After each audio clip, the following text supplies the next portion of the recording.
Hey, what's going on, everybody? This is the Quant Edge video series presented by FantasySportsMarkets.com. He's Derek. I am Ben. Fantasy Sports Markets, if you guys have enjoyed yourselves some DFS, but would like it a little bit more without salary caps to shackle you from being able to choose the players that you want, you can do so at FantasySportsMarkets.com. Check out the promo code below to get $5 free without a deposit required. Derek, let's talk about your favorite player, LeVeon Bell. Are you ready to go ahead and just go after him today? Because this has been something I've been wanting to talk to you about. I really like the situation LeVeon Bell is in. I like the fact that he's rested after a year. You, though, are not sold on a healthy, rested LeVeon Bell in 2019, and I am very curious as to why. I can't seem to put that saddle on the horse. I can't get there, Ben. There's so many different factors. I know we're going to get to it, but just off the cuff, his O-line is absolutely atrocious. The Gase pace is a worry. The volume I am very concerned about for 2019. Ugh. Okay, fair enough. But you're talking about the offensive line. There's actually a way over at thequantedge.com where we can look at some of these guys and the impact that they have using the injury tool as to how they play when, I'm talking about the Jets, how they play when these guys are on the field versus off the field. And you're looking at this saying this is going to be a whole utter mess for LeVeon Bell.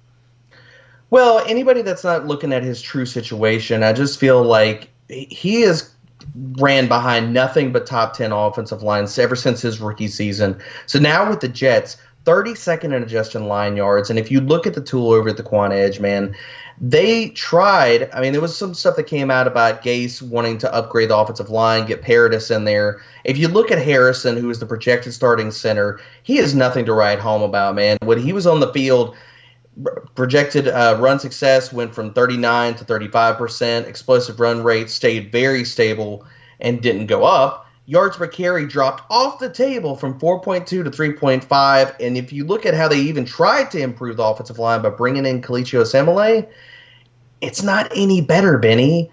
His run success rates when he was on the field for the Raiders, all right, that's fine. It went from 44 to 50%. But the yards per carry was stagnant. Explosive run rates barely went up. I just don't see it, man. As a whole, as a unit, because the offensive line is a team inside of a team. We've heard that before, but there is truth to it. I can't see it for him this year. All right, let's talk about LeVeon from at least a positive perspective here. Let's say that everything works out well. We have a large sample size, and Mike Clay wrote about this in his projections over at ESPN.com. He wrote from 2013 through 2017, LeVeon Bell ranks first in snaps, fourth in carries, third in rushing yards, fourth in rushing touchdowns, and first in targets and receiving yards. And among those rankings, he's also missed 18 of 80 games. Now, I understand you talked about Pittsburgh's offensive line and their ability to help carry him through. And there's also a familiarity there. He's somebody that was waiting for the holes to open up, and that worked to his success. We'll see whether or not he's able to do that with the New York Jets.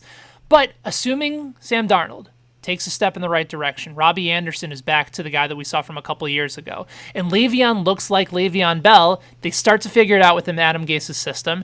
Can you even see LeVeon Bell getting to be a top 5 running back in 2019 if everything goes right? Even if everything breaks right, I don't think that he's going to sniff the top 5. For a lot of the things that we've already talked about, but also getting deeper into it, we talked about the pace and stuff. The plays per game for Adam Gase, last 3 seasons, 32nd, 22nd, and 32nd in plays per game. You look at that and how that equates to rush volume, and people want to talk about, okay, it was the Dolphins and stuff like that. Some of these things, you can still choose to go slow, go fast with your offense and stuff. How that equates to the rush volume, 25th, 32nd, and 18th in rush attempts per game. So I understand where Clay is coming to an extent about how good LeVeon was, but how good LeVeon was is not necessarily going to be how good LeVeon is for 2019. The last time we saw him on a field, this is a guy that looked like he was slowing down instead of staying quick. You look at his breakaway run rate, 43rd, juke rate was 31st. His production against base and light fronts, he was outside the top 40. So if looking and projecting into 2019 behind an atrocious offensive line like we talked about, I just don't see it. Okay. Well, what about the element of, like, this is the question that everyone's going to have, right? Okay, LeVeon Bell, he's healthy again, but he's entering a new situation. I'm not sure how to evaluate him. I have my draft coming up. where do I pick him? Where should he be ranked amongst running backs this year? And I guess at this point, do you even see him as a notable, worthy first-round draft pick? I would not take him in the first. I think he's going to slide in somewhere in the top of the second. Okay. Is where I would put him. He's comfortably inside the top 15 my top 15 running backs right now, but I wouldn't put him inside of my top 15 players overall. I just don't see the touchdown upside, and for all the other things we've talked about here so far, yeah, he's not a first-round pick. LeVeon doesn't even make. He's not top 10 even. He's top 15 for you at this point amongst running backs. Yep. I mean, I've got him in the 15, but I can't do the 10. Oh, we might have to change. No way. We might have to change the title of this video to Derek craps all over LeVeon Bell. I mean, we absolutely might need to throw some emojis in there, some expletives. I mean, I'm totally down with it. I don't see the route for him. All right. Well, so let me throw this question before we let you go. Are you going LeVeon Bell or are you going James Conner? Who would you rank ahead of each other? It's James Conner, and I'm not even going to bat an eye with it. The offensive line, the overall offense around him, quarterback play, all of these different things, similar pass game role. Give me the Steelers running back of now as opposed to the Steelers running back of yesteryear.